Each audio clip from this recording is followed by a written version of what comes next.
Saya milih maju. Kenapa saya milih? Karena saya ingin Indonesia kita ini nuansanya persatuan. Persatuan itu artinya apa? Beda pendapat boleh, beda pilihan boleh. Sahabat kita Pak Anies Baswedan, bagaimana beliau tuh sekarang difitnah habis-habisan. Saya bukan tim sukses beliau, bukan. Tapi saya melihat bagaimana beliau difitnah. Apapun yang dia lakukan itu kan tidak ada yang benar. Sampai kan bilang apa dia kerjanya apa. Ada kerja beliau banyak, tapi itu cuma nggak ada. Bully dikatain, dihina Pak Anies di mana-mana, di medsos dibuka sama dia. Dia mah disebut langsung namanya. Saya tahu potongan videonya ada semuanya. Jangan sampai Indonesia jatuh ke tangan sang pembohong seperti Anies Baswedan. Ada katanya disebut, namanya disebut, bener bang? Mereka udah ketakutan buat 2024 beliau jadi presiden. Amin. Udah besok-besok pilih dah. Udah ada yang lain biar gue kampanye sekaligus. Iya, ada yang marah. Ustaz kok kampanyein Pak Anies terus di mana-mana ceramah saya lihat.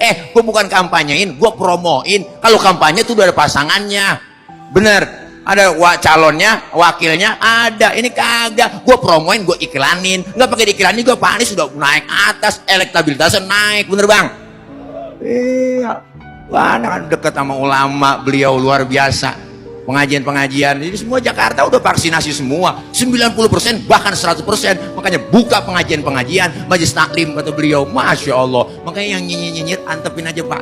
Hidup ini laksana sungai, ada aja tai yang lewat. Jalan Anies Baswedan untuk mendapatkan tiket maju di Pilpres 2024 mendatang akhirnya kesampaian. Hal itu setelah PKS resmi memberikan dukungan terhadap mantan Gubernur DKI Jakarta itu guna menyusul Nasdem dan Demokrat yang sudah duluan. Saat ini hanya kecurangan yang bisa mengalahkan Anies Baswedan. Anies Baswedan memang hanya mantan Gubernur DKI Jakarta. Anies kini hanyalah rakyat biasa sebagaimana kebanyakan rakyat Indonesia yang lainnya. Yang membedakan Anies dengan rakyat yang lainnya, Anies adalah bakal calon presiden yang diusung oleh 3 partai sekaligus. Mengapa Anies diusung oleh 3 partai, Nasdem, PKS, dan Demokrat? Tentu ini karena semangat idealisme Partai Koalisi Perubahan untuk memperbaiki Indonesia. Lalu apa yang menyebabkan Indonesia harus diperbaiki? Tentu saja berangkat dari apa yang terjadi selama hampir 10 tahun ini dan apa yang dirasakan oleh masyarakat. Selama hampir 10 tahun masa kepemimpinan Jokowi yang terlihat merakyat, ternyata Jokowi sangat mudah dimanfaatkan oleh oligarki. Negara berbisnis kepada rakyatnya, sehingga apa yang menjadi tugas negara sebagaimana amanah konstitusi tidak berjalan, mendamaikan, mensejahterakan, dan mempersatukan. Situasi bangsa terasa sangat terbelah. Diksi kadrun sebagaimana jargon yang sering kali dipakai oleh Partai Komunis Indonesia terhadap kelompok Islam menjadi diksi sehari-hari yang bisa kita dengar dan kita baca. Pengguna diksi kadrun tentulah mereka yang menumpang pada kekuasaan Jokowi. Mereka seolah terlindungi, kebal hukum, bahkan semakin merajalela menghinakan Islam sebagaimana agama dan kelompok mayoritas. Tidak ada lagi penghormatan dan empati, sehingga wajar saja sebagian kelompok Islam merasakan bahwa kekuasaan Jokowi tak berlaku adil. Ada suasana kebangsaan yang terkoyak. Kelompok-kelompok Islam yang merasa diperlakukan tak adil berupaya dengan baik menjalankan prosedur hukum sebagaimana yang diatur. Tapi apalah yang terjadi, tak ada satupun para penghina Islam dan perusak demokrasi yang ditindak apalagi dihukum.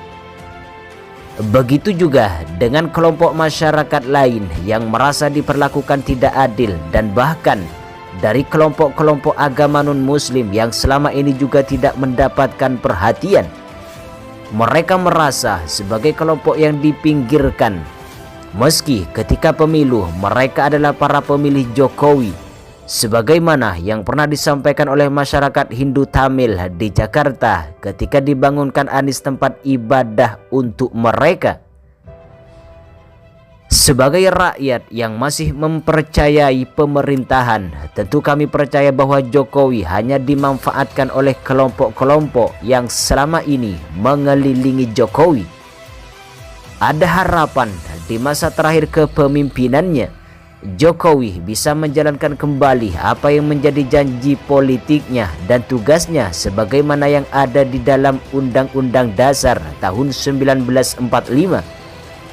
Namun sayangnya, Jokowi kadang juga menikmati apa yang menjadi provokasi para oligarki dan relawan pengkhianat reformasi.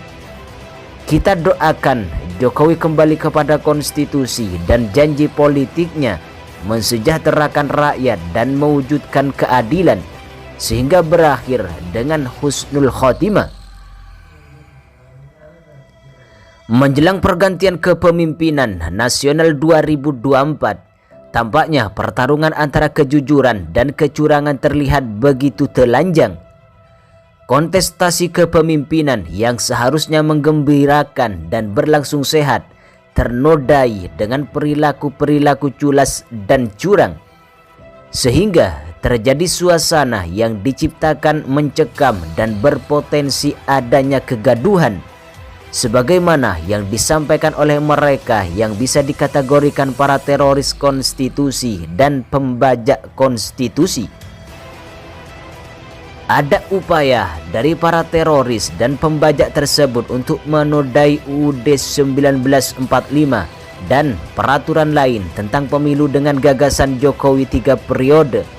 Pemilu ditunda dengan alasan adanya pandemi dan potensi kegaduhan dan lain-lain yang sejatinya adalah pembohongan. Ada juga yang mengusulkan Jokowi bisa mencalonkan sebagai cawapres bagi capres tertentu, atau Jokowi diprovokasi untuk mengendorse seseorang sebagai calon presiden. Demokrasi dan pemilu 2024 terancam diwarnai oleh upaya-upaya kelompok tertentu untuk melakukan kecurangan demi bisa memenangkan kontestasi, meski dilakukan dengan cara-cara yang kotor dan curang.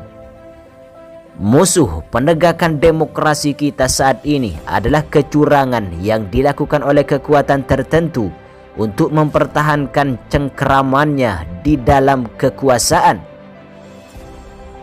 Munculnya nama Anies Baswedan menjadi sangat fenomenal. Meski tidak didukung oleh istana dan oligarki, Anies Baswedan seolah menjadi sosok yang bisa diharapkan untuk mewujudkan apa yang menjadi kegelisahan masyarakat. Hilangnya persatuan, bangsa terbelah, sirnanya ketidakadilan, bahkan kesejahteraan menjadi suatu yang hanya mimpi.